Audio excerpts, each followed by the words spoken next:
কংগ্রেস কি তাহলে পুরনো বন্ধুকে একটু একটু করে ভুলছে? ঘটনা পরম্পরা বা সাম্প্রতিক ঘটনাবলী যেন সেই দাবিই করছে। 2016 সাল থেকে যে সম্পর্ক শুরু হয়েছিল, যা এখনো দেশীয় রাজনীতিতে বহাল রয়েছে, তাই পশ্চিমবঙ্গে ভেঙে পড়ার মুখে। কংগ্রেস এবং বামেদের বিধানসভা নির্বাচনে জোটের সম্ভাবনা ক্রমশই কমছে। জোট যদি শেষ পর্যন্ত না হয়, তার দায় নিতে হবে প্রদেশ কংগ্রেসকেই। বামেরা তাদের দরজা ভোটের জন্য খুলেই রেখেছিল, কিন্তু কংগ্রেসই ক্রমশ অনাগ্রহী হয়ে পড়ছে। অন্তত এআইসিসি সংগঠনের সাধারণ সম্পাদক কেসি বেণুগোপালের বৈঠকের পর সেই ছবি আরও একটু স্পষ্ট হয়ে গেল। জোট নিয়ে ভাবনা পরে, বাংলার নেতাদের আগে ঘর গোছানোর বার্তা দিয়ে গেলেন বেণুগোপাল। অধীর রঞ্জন চৌধুরী যতদিন প্রদেশ কংগ্রেসের সভাপতি ছিলেন, ততদিন বাম কংগ্রেস সম্পর্কে ভাঁটা পড়েনি। কিন্তু এই বছরের শুরুতে শুভঙ্কর সরকার প্রদেশ কংগ্রেস সভাপতি হওয়ার পর থেকেই একটু একটু করে বদলাতে শুরু করে ছবি। শুভঙ্কর প্রথম দিন থেকে সংগঠনে জোর দিয়েছেন, কেন্দ্র ধরে ধরে কংগ্রেসের পুনরুত্থানের কৌশল তৈরি করেছেন। একসময় বাংলার রাজনীতিতে কংগ্রেস ছিল প্রভাবশালী দল। সেই অতীত ফিরিয়ে আনার জন্যই নতুন করে শুভঙ্কর আসরে নেমেছেন। শুভঙ্কর কিছুদিন আগেই ঘোষণা করে দিয়েছিলেন, বিধানসভা নির্বাচনে কংগ্রেস 294টা আসনেই প্রার্থী দেবে। এই মন্তব্যের পর থেকেই শুরু হয়েছিল জল্পনা। তবে কি জোট হবে না বাম কংগ্রেসের?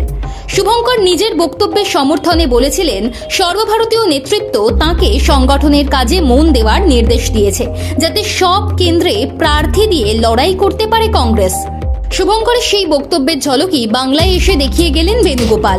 বাংলায় দলের প্রতি তাঁর নির্দেশ, বিধানসভা ভোটের আগে সংগঠনকে শক্তিশালী করার কাজ এগোতে হবে দ্রুত। দক্ষিণ কলকাতার একটি হোটেলে প্রদেশ কংগ্রেসের রাজনীতি বিষয়ক কমিটির সদস্যদের সঙ্গে বৈঠকে বসেছিলেন বেণুগোপাল। ওই কমিটি গঠিত হওয়ার পরে এটাই ছিল তার প্রথম বৈঠক। কমিটির সদস্য এবং প্রদেশ কংগ্রেসের গুরুত্বপূর্ণ প্রায় সব নেতাই সেখানে উপস্থিত ছিলেন। বেণুগোপালের সঙ্গে ছিলেন এআইসিসির সাধারণ সম্পাদক গুলাম আহমেদ মীর, কংগ্রেসের রাজ্যসভার সাংসদ শক্তি সেন গোহিল, কংগ্রেস ওয়ার্কিং কমিটির সদস্য দীপা দাস মুন্সি থাকলেও দিল্লিতে থাকায় বৈঠকে আসতে পারেননি ওই কমিটির আরও এক বাঙালি সদস্য অধীর চৌধুরী। তবে বেণুগোপালের সঙ্গে তার এই নিয়ে কথা হয়েছে। প্রদেশ কংগ্রেসের রাজনীতি বিষয়ক কমিটিতে রাজ্যের নেতাদের বক্তব্যও শুনেছেন বেণুগোপাল। জানা যাচ্ছে, বৈঠকে প্রদীপ ভট্টাচার্য, দীপা, অমিতাভ চক্রবর্তী, অভিজিৎ মুখোপাধ্যায়, সন্তোষ পাঠক, মনীষ তামাং, ঈশা খান চৌধুরী, ফিরোজা বেগম, বিশ্বজিৎ দে, মিতা চক্রবর্তীরা দলের সাংগঠনিক ও রাজনৈতিক কাজকর্ম নিয়ে মতামত জানিয়েছেন। প্রদীপ বলেছেন, বিধানসভা ভোটের আগে যেহেতু বেশি সময় হাতে নেই, তাই নির্বাচনী রণকৌশল ঠিক করে ফেলা উচিত। অমিতাভের প্রস্তাব, কংগ্রেস যদি 294টা আসনেই লড়তে চায়, তাহলে নেতাদের বিধানসভা কেন্দ্রভিত্তিক দায়িত্ব ভাগ করে দিয়ে বুথ স্তরের প্রতিনিধি বাছাই করায় নজর দিতে হবে। তপশিলি জাতি ও জনজাতি সংরক্ষিত আসনে নজর দেওয়ার কথাও এসেছে বৈঠকে। নেতাদের বক্তব্য শোনার পরে বেণুগোপাল বৈঠকে বলেছেন, সংগঠন শক্তিশালী করতে না পারলে কোনো দলই কংগ্রেসের কথাকে গুরুত্ব দেবে না।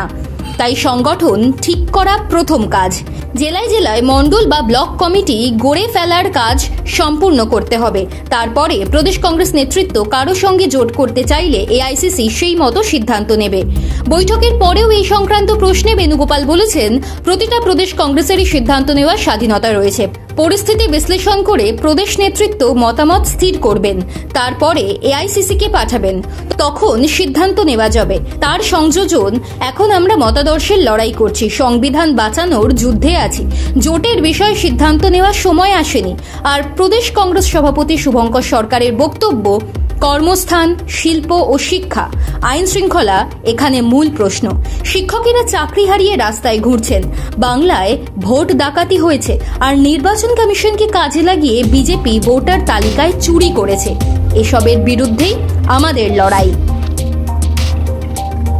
জোট ভাবনা থেকে ক্রমশ বেরিয়ে আসার ইঙ্গিত যে মিলছে কংগ্রেসের এই বৈঠকে, তা খানিকটা হলেও স্পষ্ট। বামেরা কি করবে?